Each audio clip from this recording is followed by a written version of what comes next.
Hey everyone, my name is Vincent James S. Latuha, but you can call me Benz.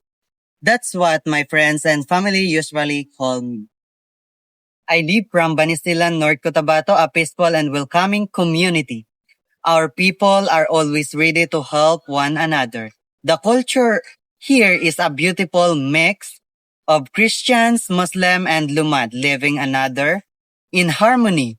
We are surrounded by fresh greens fields, mountains, and rivers that make our place relaxing and full of life.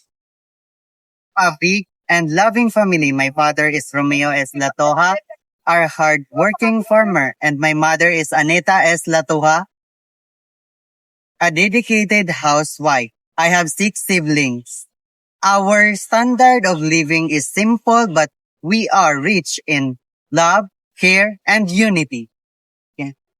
Kid from Banisilan National High School, my school was not just a place for learning. It was where I built friendship, developed my skills, and learned values that shape me as a person. That teachers were dedicated and the environment was always safety and inspiring.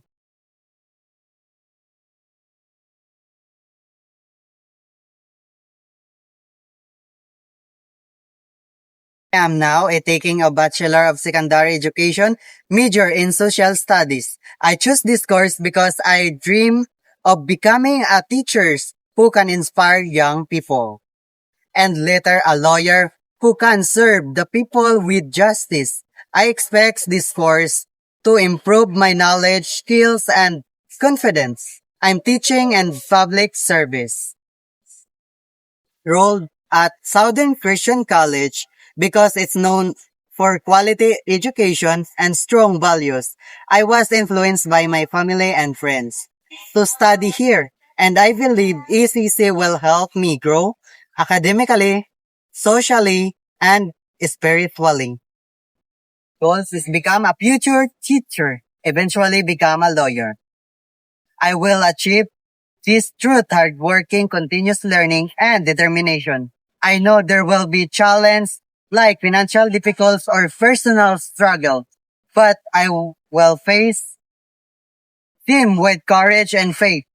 Since to 15 years, I see myself a successful professional service by community and be a role model for the young.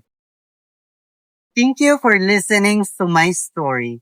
I'm excited for journey ahead and are ready to give my best.